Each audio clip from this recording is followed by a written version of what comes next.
Mga kababayan, huwag kayong aalis dyan kasi may napakalaking balita ako na magpapasaya sa libo-libong Pilipinong pensioner. Kayo ba ay SSS o GSIS pensioner? Kung sasabihin ko sa inyong may darating na 6,000 plus dagdag pang PH 8500, one-time payout sa lahat ng qualified na pensioner sa buong Pilipinas. Tama ang narinig ninyo, PH 45, lahat-lahat. Isipin ninyo lang anong magagawa ninyo sa ganyang halaga. Pang-grocery para sa buong buwan, pambayad sa mga gamot o kaya naman pang-ayos sa bahay na matagal nang naantay. Pero alam ko ang tanong na nasa isip ninyo lahat. Kailan na nga ba ito darating? Kailan exactly makakakuha ng pera na ito? At mas importante, pa-qualified ba kayo para sa malaking payout ng ito? Hindi ito biro mga kapatid. Hindi ito fake news or chismis lang. May official na announcement na at may mga specific requirements na dapat ninyong malaman ngayon na para hindi ninyo mamiss ang pagkakataong ito. Sa susunod na ilang minuto ay lalahad ko sa inyo ang lahat ng kailangan ninyong maalam, ang exact na requirements, ang timeline kung kailan ibibigay at ang mga hakbang na dapat ninyong gawin agad-agad para makasiguro na makakakuha kayo ng perang ito. Hindi lang basta-basta pangako ito ng gobyerno. May tunay na pera na may tunay na deadline. Maraming pensioners na ang naghahanda na para sa payout na ito. Pero hindi, lahat ay automatic na makakakuha. May mga kondisyon at may mga prosesong dapat sundin. Kaya man kayo long-time SSS member, government retiree na underseas, o may mga matatandang family members na umaasa sa pension, ang information na ito ay pwedeng magkahalaga ng libo-libong piso para sa inyong pamilya. Nag-research na ako. Nag-contact sa tamang sources at handang ibahagi sa inyo ang pinaka-updated na impormasyon. Pero bago natin pag-usapan ang lahat ng detalye, requirements at exact dates, ilike ninyo ang video na ito kung gusto ninyong makakita pa ng mga updates tungkol sa benefits at government, programs na makakabuti sa inyong bulsa. Kaya ano nga ba ang tunay na istorya behind sa malaking payout na ito? Una sa lahat, hindi ito galing lang sa hangin o sa wishful thinking ng mga pensioners. Ang 6 na leo at mulap na pineperahan. Not ngayon ay parte ng mas malaking programa ng gobyerno na naglalayong tulungan ng mga senior citizens at pensioners na nahirapan sa nakaraang mga taon, lalo na sa panahon ng pandemya. Alam nating lahat na ang mga nakakatanda natin ay sila ang pinakaapektuhan ng mga pagbabago sa ekonomiya. At ngayon naman ay panahon na para mabigyan sila ng tamang suporta na dapat nila.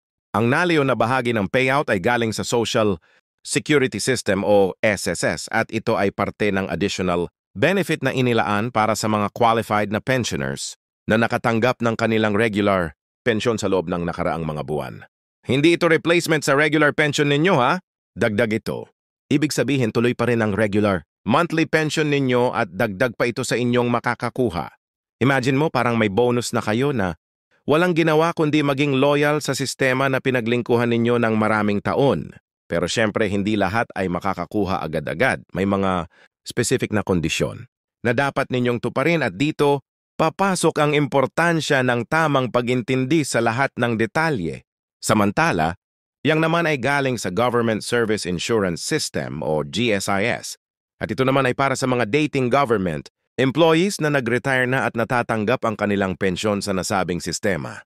Ang maganda dito ay pareho lang ang proseso para sa dalawang payout na ito. Kaya hindi ninyo na kailangang mag-alala na magkakaiba ang mga hakbang na dapat ninyong gawin. Ang importante lang ay malaman ninyo kung saang sistema kayo, registered at kung ano ang tamang channel na dapat ninyong sundin para makakuha ng pera na ito. Maraming tao kasi ang nalilito kung paano nila malalaman kung saan sila dapat mag-apply or mag-inquire. Pero magiging klaro na lahat yan sa mga susunod na minuto. Ngayon, pag-usapan natin ang pinakamahalagang tanong na nasa isip ng lahat. Kailan nga ba darating ang pera na ito? Based sa mga latest na information na nakuha ko, ang SSS Pension ay nagsimula na actually mag-release ang mga payout sa mga qualified na pensioners simula ng first week ng June.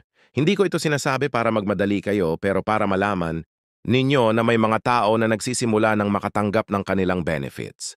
Ang GSIS naman ay medyo mas mabagal ang proseso dahil mas maraming verification na ginagawa. Pero expected naman na magsisimula na rin sila. Mag-release ng mga payout sa mga susunod na linggo. Ang pinaka-importante ay huwag kayong magpanik kung hindi pa kayo nakatanggap kasi meron talagang specific na order kung paano nila i-release ang mga payment na ito. Pero hindi lang basta-basta random ang pagbibigay ng pera na ito. May mga criteria na ginagamit ang SS at GSIS para matukoy kung sino ang mga qualified na makakakuha ng additional benefits na ito. Para sa SS pensioners, kailangan ninyong regular na nakatanggap ng pension sa loob ng nakaraang 6 months. At dapat din ay updated kayo sa lahat ng mga requirements na hinihingi ng sistema. Hindi pwedeng may pending na issues kayo sa account ninyo o may mga hindi pa na-submit na documents. Kasi yan ang mga bagay na pwedeng mag-delay sa inyong payout. Maraming pensioners kasi ang hindi alam na may mga pending na requirements pala sila. Kaya naman hindi nila natatanggap ang mga benefits na dapat ay para sa kanila na. Sa GSIS naman, medyo mas mahigpit ang requirements. Kasi government system nga sila at mas detailed ang kanilang verification process. Kailangan ninyong naging active government employee na nag-retire ng walang pending na mga cases or administrative issues. Dapat, din ay may complete records kayo sa kanilang sistema at walang mga discrepancy sa inyong personal information. Minsan kasi yung mga simpleng spelling errors lang sa pangalan or sa address ay pwede nang mag-cause ng delay sa processing ng benefits. Kaya nga importante na regular ninyong i-check ang inyong record sa GSIS. At kung may mga nakikitang mali, ay correct ninyo agad-agad bago pa man kayo mag-apply para sa mga ganyang benefits. Ang isa pang mahalagang bagay na dapat ninyong malaman ay ang tungkol sa mga requirements na kailangan ninyo para makasiguro na makakakuha kayo ng payout na ito. Para sa SS, ang basic requirements ay iyong valid government-issued ID ninyo. Ang inyong SSS ID kung meron kayo at ang latest na pension, stop or bank statement na nagpapakita na regular, kayo nakatanggap ng inyong pensyon pero hindi lang doon natatapos. Kailangan din ninyong mag-verify ng inyong contact information, lalo na yung mobile number at address ninyo. Kasi though nila ay send inyong application. Maraming pensioners, kasi ang hindi nila na-update ang kanilang information sa sistema. Kaya naman hindi nila natatanggap ang mga important na messages na dapat ay natanggap nila. Sa GSIS naman medyo mas detalyado ang requirements.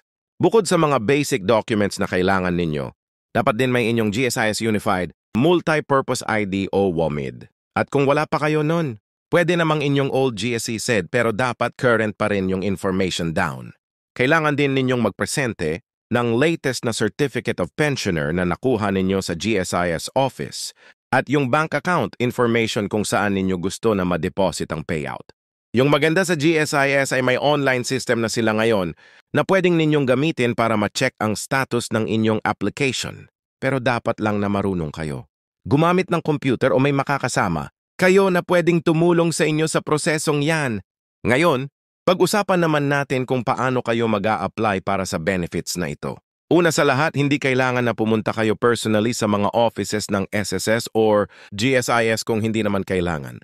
May mga online channels na pwede ninyong gamitin at may mga hotline din na pwede ninyong tawagan para sa mga inquiries. Pero syempre, kung mas comfortable kayo na pumunta personally sa mga offices, pwede rin naman yan. Pero siguraduhin lang ninyong complete na yung mga documents na dala ninyo para hindi kayo maulit-ulit na babalik. Ang isa sa mga common na problema kasi ng mga pensioners ay yung hindi nila alam kung ano ang tamang proseso. Kaya naman napapagod sila sa kakapunta sa mga offices na walang mangyayari para sa mga SSS pensioners. Pwede ninyong bisitahin ang nearest SSS branch sa inyong area. Pero bago kayo pumunta, i-check ninyo muna yung website nila o tumawag sa hotline para malaman ninyo kung ano ang current na procedures nila. Minsan kasi may mga special instructions or requirements na specific sa certain branches lang. Kaya importante na inform kayo bago kayo mag-travel. Pwede din ninyong gamitin yung SSS mobile app kung meron kayo nun. At kung wala pa, I highly recommend na i-download ninyo na kasi maraming features doon na pwedeng makatulong sa inyo. Hindi lang sa payout na ito, kundi sa future ng mga transactions ninyo rin. Sa GSIS naman, may mga regional offices sila na pwede ninyong bisitahin. Pero again, importante na mag-call ahead kayo para malaman ninyo kung ano ang current na operating hours nila at kung anong mga requirements ang specifically needed para sa payout na ito. Minsan kasi may mga regional differences sa requirements. Kaya naman what works sa isang area ay hindi necessarily applicable sa ibang lugar. Pwede din ninyong gamitin yung GSE's online portal nila. Pero kailangan ninyong mag-register muna doon kung hindi pa kayo registered. At yung process na yon ay pwedeng tumagal ng ilang araw bago kayo ma-approve. Okay, so sa mga frequently asked questions na natatanggap ko ay tungkol sa mga tax implications ng payout na ito. Maraming pensioners kasi ay nag-aalala kung kailangan ba nilang mag-pay ng tax sa additional income na ito o kung magiging part ba ito ng taxable income nila para sa taong ito. Based sa aking pag-research, ang SSS at GSIS benefits ay generally tax-exempt. Pero ang specific na payout na ito ay may mga certain conditions na kailangan ninyong i-consider. Ang advice ko ay mag-consult kayo sa mga authorized tax professionals o tumawag sa BEAR hotline para sa specific na situation ninyo.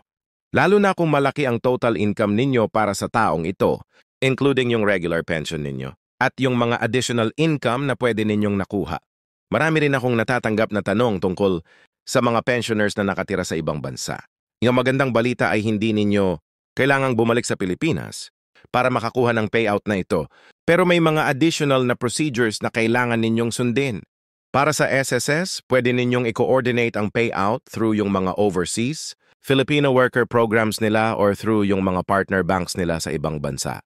Sa GSIS naman, may mga specific na international banking partnership sila na pwede ninyong gamitin.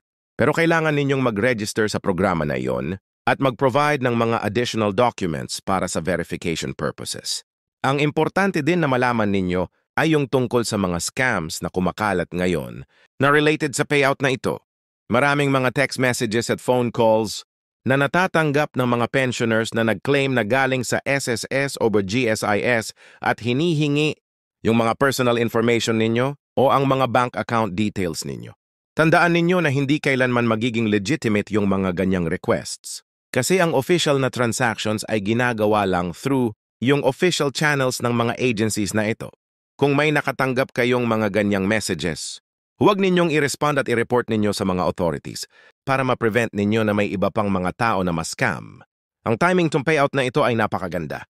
Rin lalo na ngayong papalapit na ang holiday season at maraming mga gastusin ng mga pamilya, yung 45 na total na pwede ninyong makuha ay malaking tulong talaga sa mga regular na expenses ninyo.